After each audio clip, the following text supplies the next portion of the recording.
Record News Rural. Oferecimento. Bradesco, de ponta a ponta é com o Bradesco que o agro conta.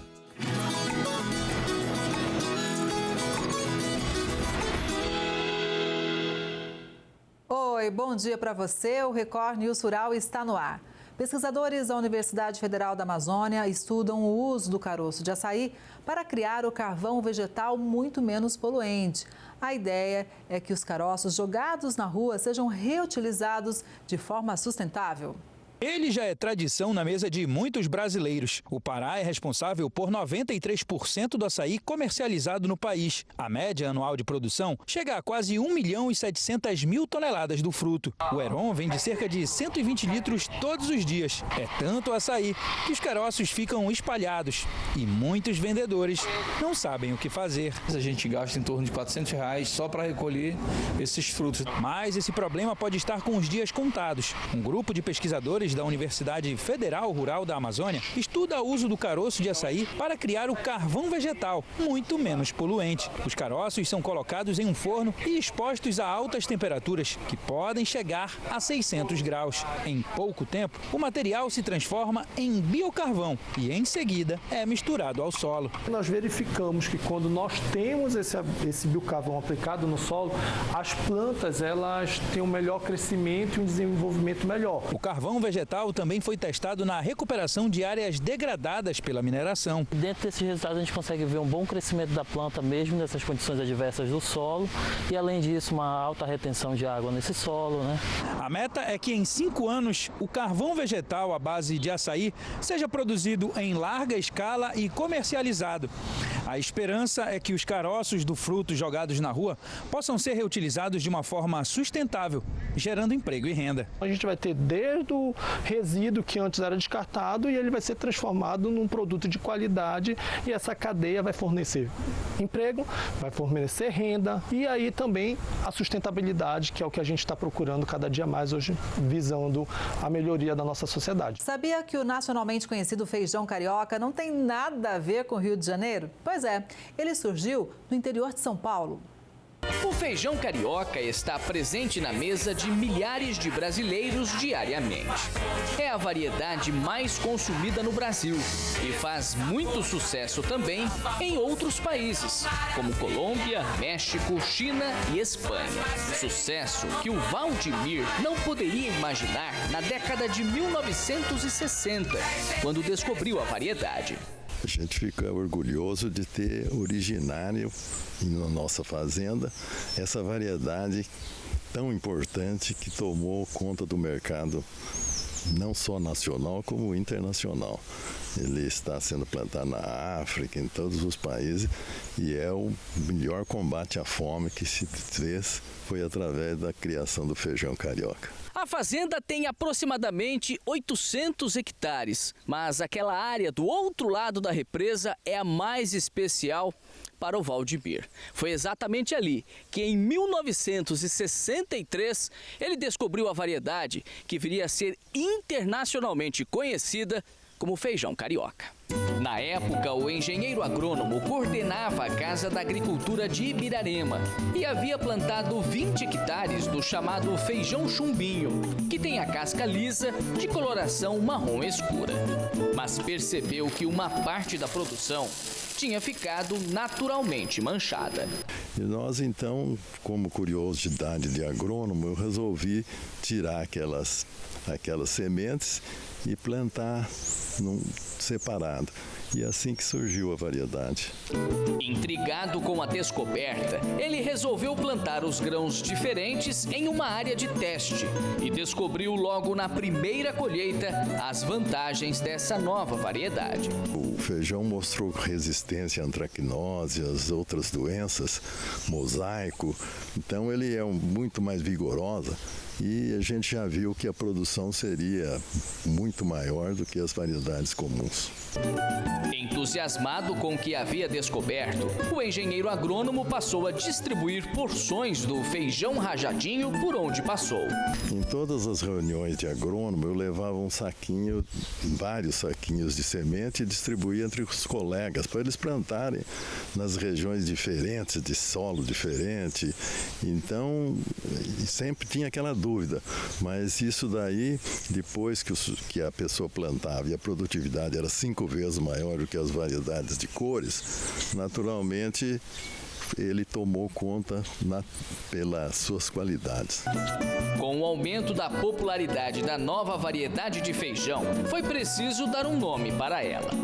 Esse carioca aqui, o caboclo tinha muita criação de porco carioquinha, que era um porco para banha, gordura, e ele era todo pintado.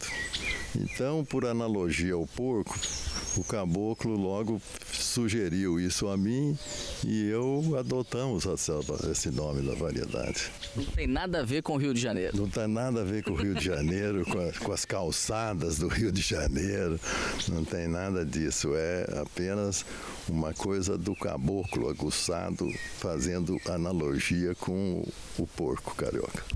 3 anos após a descoberta, amostras do feijão carioca foram levadas ao Instituto Agronômico em Campinas, onde pesquisadores comprovaram os benefícios da variedade.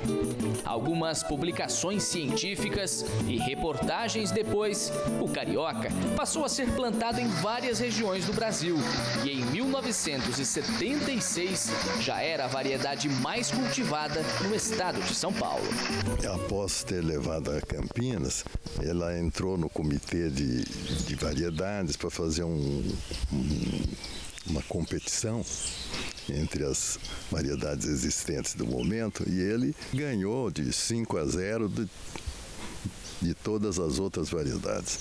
De modo que o agronômico, então, certificou essa variedade como um feijão produtivo e que distribuiu em todas as regiões, né, que o agronômico tem influência. Então a gente ficou muito orgulhoso de ter dado início a essa proeza que é criar uma variedade. O governo de Rondônia promove o manejo sustentável de pirarucu em prol das comunidades tradicionais e do meio ambiente. Olha só. Desde 2022, o governo de Rondônia, por meio da SEDAM, vem implementando um projeto pioneiro de manejo sustentável do pirarucu em unidades de conservação do estado. A iniciativa é para sanar problemas ambientais causados pela proliferação da espécie fora de sua área natural, enquanto gera renda para comunidades quilombolas e extrativistas da região. Com o apoio de biólogos e especialistas, o projeto busca não apenas controlar a espécie, mas também promover o equilíbrio ecológico e valorizar o papel das comunidades tradicionais na preservação ambiental. Nós estamos falando de uma espécie que até pouco tempo não ocorria nessas áreas onde estão sendo estudados, tá? E a partir do momento que essa espécie surgiu e se instalou nesses ambientes, nós temos um aumento muito grande de relatos e pedidos das comunidades de uma ação. A proliferação do pirarucu fora de sua área natural tem ameaçado a biodiversidade local, com impactos preocupantes. Em seus estômagos são encontrados filhotes de jacaré, pato do mato e tracajá. Segundo o biólogo da SEDAM, Leonardo Silva Pereira, a presença dessa espécie invasora reduz a captura de peixes nativos, como tambaqui e tucunaré, essenciais para a subsistência das comunidades. Foi constatado que, principalmente as unidades aí, de conservação da divisa Brasil-Bolívia, provavelmente pelo histórico de chegada desses animais, onde a gente tem aí os primeiros relatos de chegada dele ali na região de Guajará-Mirim, oriundos aí da Bolívia. Então, por esse histórico, né, de chegada, os locais que têm mais sofrido, que a população está maior, né, a percepção recepção dos pescadores tem sido assim muito grande sobre a colonização desses animais,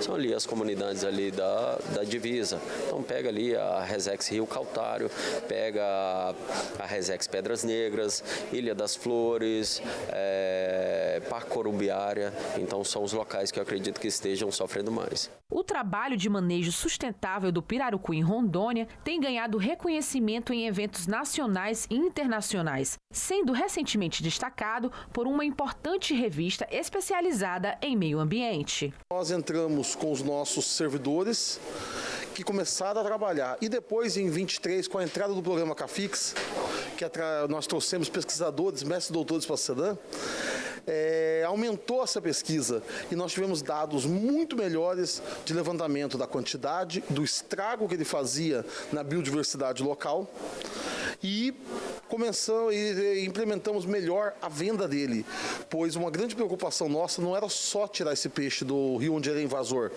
A nossa grande preocupação também era gerar renda àquela população. Ao longo dos 3 anos de execução, o projeto já extraiu e comercializou 637 pirarucus, totalizando 35.098 quilos retirados do Rio Caltário, sendo 24.600 quilos apenas em 2024. A pesca já gerou R$ 302.916,54 ao longo de 3 anos, dos quais R$ 220.243,50 foram contabilizados somente em 2024, gerando renda aos comunitários. É uma forma que a gente vê de melhorar a biodiversidade e gerar renda à comunidade. Os produtores brasileiros enfrentaram uma série de desafios em 2024 e ainda tem muitos para superar no ano que vem. Para fazer um balanço e traçar as perspectivas para o agronegócio, a jornalista Ingrid Alves conversou com um especialista no setor. Esse ano, mais uma vez, o agronegócio nacional foi um dos grandes responsáveis pelo desenvolvimento do Brasil e também do mundo. E para a gente fazer um balanço de 2024 e falar de perspectivas de 2025, a gente conversa agora com Francisco Maturo, que é presidente da Fundepag e também presidente executivo da rede ILPF. Bom dia, tudo bem? Bom dia, muito bem. Felizmente, e você? Tudo bem também. Vamos fazer então um balanço do agro de 2024, né, Chiquinho? Eu vou te chamar de Chiquinho, que é assim que todo mundo te conhece. Sim. Bom, 2024 a gente ainda vem pagando algum pecado do efeito El Niño. Nós tivemos uma queda de produção, perdemos aí 20 milhões de toneladas de grãos por conta da seca, chuva muito irregular em vários pontos do Brasil. Perdemos 80 milhões de caixas de laranja, de 300, perdemos 80, quer dizer, se perdeu muita coisa também por efeito do El Niño, seca em várias regiões do Brasil, principalmente na região produtoras, né? Então isso foi um problema e não foi compensado pelo preço, porque normalmente quando você tem queda, diminui a oferta, o preço melhora, não foi o caso esse ano. As commodities no mundo não conseguem subir, mas os custos não param de subir. Então, ele acabou levando muito resultado de produtores e tem produtores que não produziram nada. De qualquer forma, o Brasil continua sendo um país agropecuarista ou agroambientalista, como a gente puder chamar. Porque nós respondemos, o agro responde por 50% das exportações do Brasil e 1/3 do PIB vem das atividades agropecuárias desse Brasil.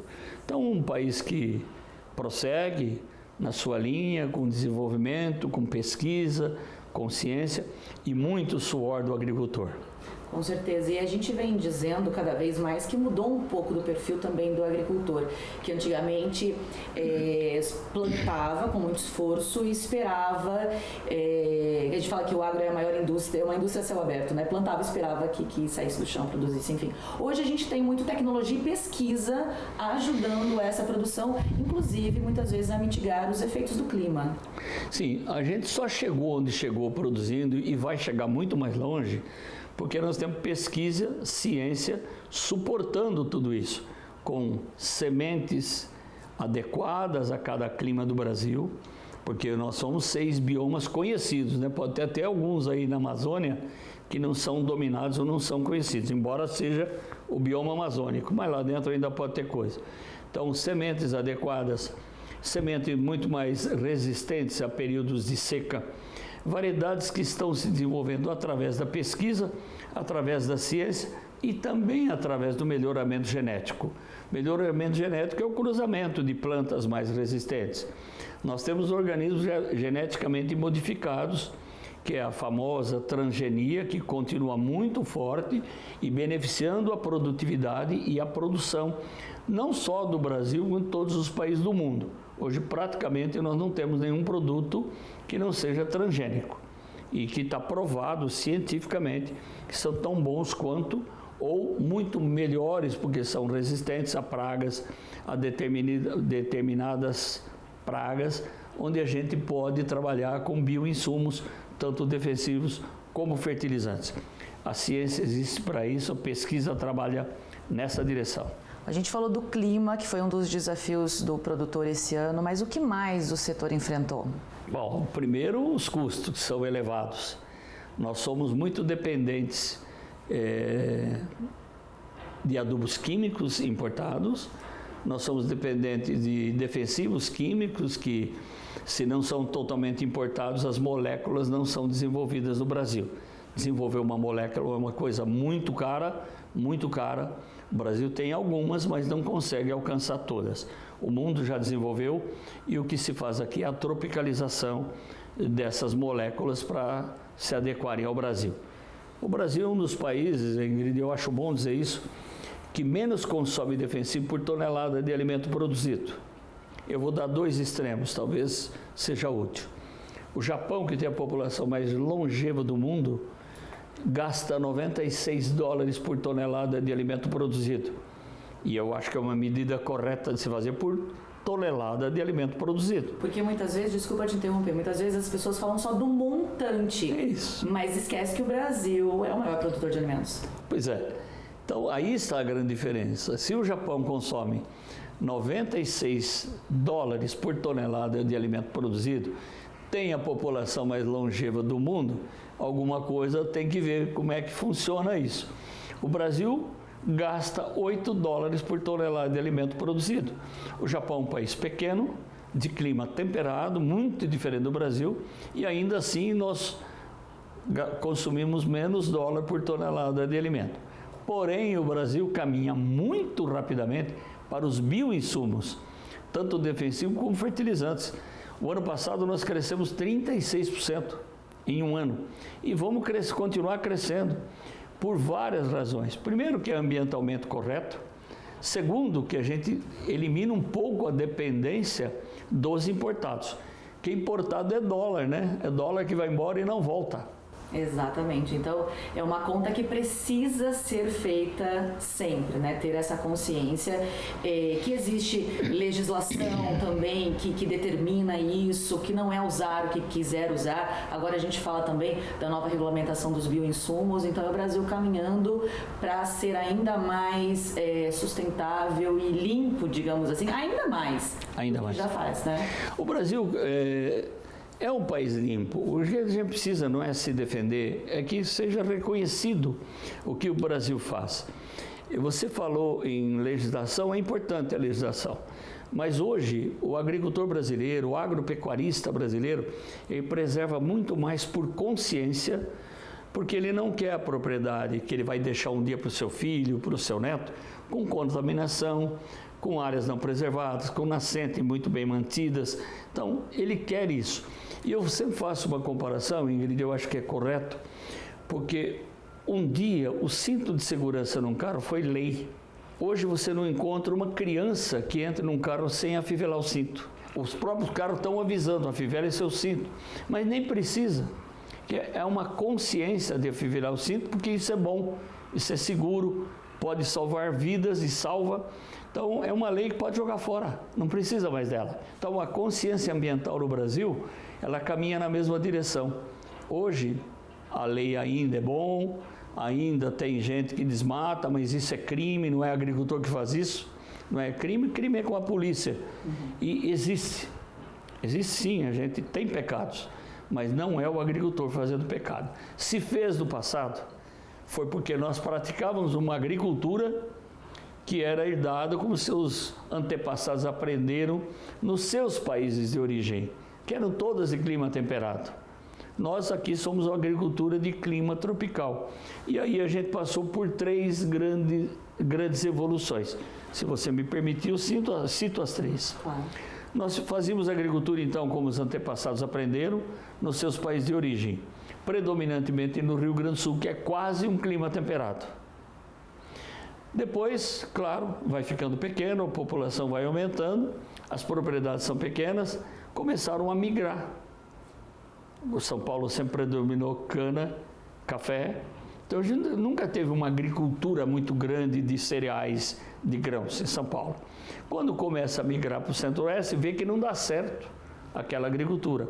Então na década de 70 surge o plantio direto.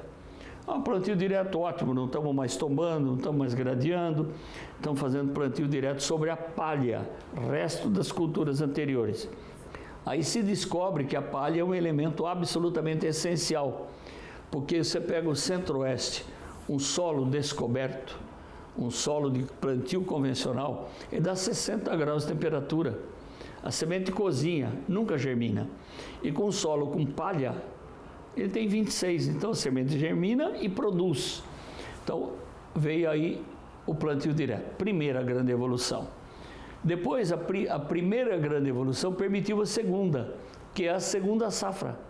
O Brasil não tinha segunda safra, a gente fazia a safra de verão, aquela que se planta no início das chuvas, outubro, setembro, um pouco no começo de novembro, dependendo do lugar do Brasil. Então fazia essa safra e acabou.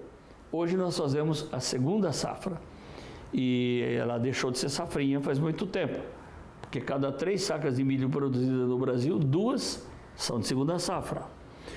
O algodão que se produz no Brasil, que são os melhores do planeta, melhor que egípcio, ela é toda de segunda safra. Somos o segundo maior produtor já do mundo e somos o primeiro exportador de algodão.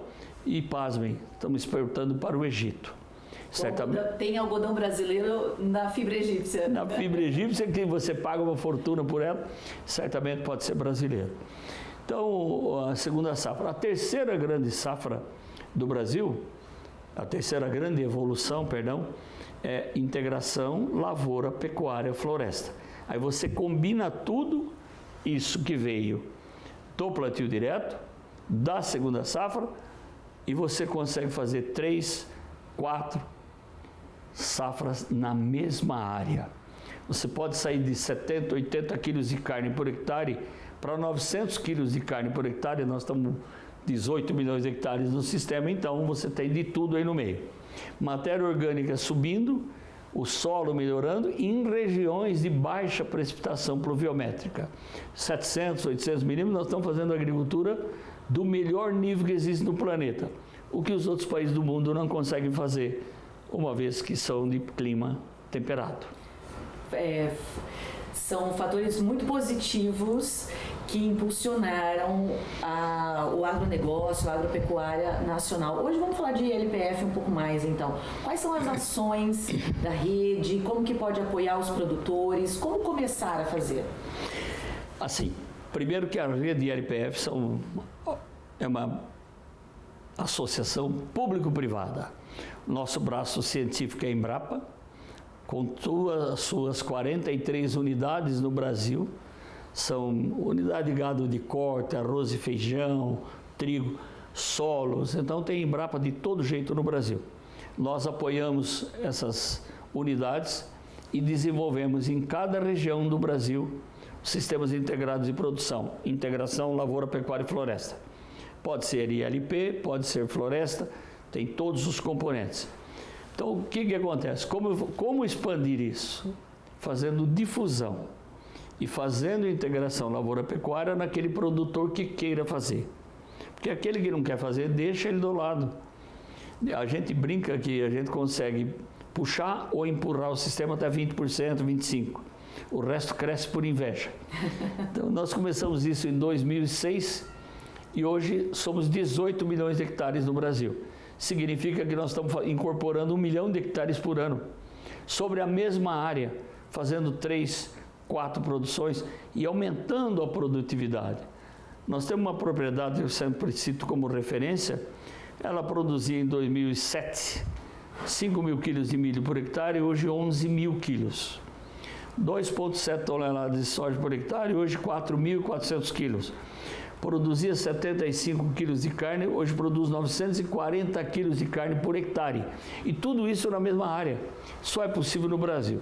Nosso trabalho é fazer a difusão, a Embrapa apoiando cientificamente toda a pesquisa, toda a ciência, e a extensão, que é, no caso de São Paulo, a CAT, no caso de outros estados, Emater, que é a extensão, aquele é da última pontinha, e junto a gente está trazendo as cooperativas que têm braços mais longos ainda para poder fazer a difusão do sistema. Isso melhora a renda do produtor, melhora o IDH de uma região e melhora principalmente a vida de quem faz. Bom, já que a gente está falando de LPF, esse pode ser um dos temas da COP30 de 2025, que vai ser realizada aqui no Brasil, também como um exemplo e uma saída para o mundo? Ele é uma amostra para o mundo que nem todos conseguirão fazer. No deserto não dá para fazer, países de clima temperado que 4, 5, 6 meses vivem coberto de neve, também não dá para fazer. Mas dá para mostrar para o mundo o agro brasileiro como ele é, fazendo integração, lavoura, pecuária, floresta, tudo numa mesma área, produzindo, preservando, mantendo matas ciliares, melhorando as nascentes, cercando, protegendo, fazendo nascentes rebrotarem. Aquela nascente que estava assoreada, que estava comprometida, estão novamente vertendo água.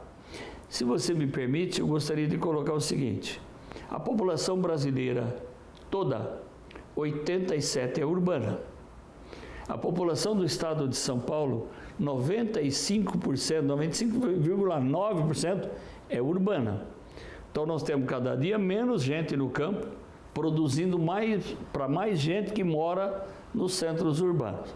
Mas também o agro é responsável pela produção de água, que se utiliza predominantemente no meio urbano pelo volume da população. As indústrias todas estão na área urbana, que utilizam uma quantidade de água grande. Muita gente já trata essa água servida e é o caminho que nós temos que fazer. O ciclo hidrológico do mundo continua sendo do mesmo tamanho. A gente separa por água limpa e água comprometida, né? Mas é o mesmo ciclo. Eu acho que a gente caminha bem, o Brasil caminha bem, basta reconhecimento, mais nada. Bom, a gente fez um balanço de 2024, mas agora para 2025, o que a gente pode esperar do setor? Quais são as expectativas, quais são as perspectivas para o próximo ano? Há previsões, o Brasil tem um defeito grave, nós temos muitos institutos que fazem previsão, diferentemente de outros países que centralizam numa só, tira uma média ponderada, com base científica, elementos científicos e comprovação de medição e aferição de previsão de safra. O Brasil prevê 325 milhões de toneladas de grãos, fora fibras, café, laranja, outras culturas, fruticultura e tal. É uma safra que será uma safra recorde e até aqui caminha muito bem. Nunca se esquecendo que é uma indústria a céu aberto, sujeito às variações climáticas e intempéries. Mas quem usa ciência, tecnologia, previsão de clima, erra menos. Muitíssimo obrigada pelo nosso papo. Eu acho que deu para fazer um fechamento aí do ano, o que esperar pelo próximo. Até breve. Eu que agradeço. Muito obrigado. Essa edição do Record News Rural fica por aqui. Muito obrigada pela sua audiência. A gente se vê, claro, no próximo programa, combinado? Até lá!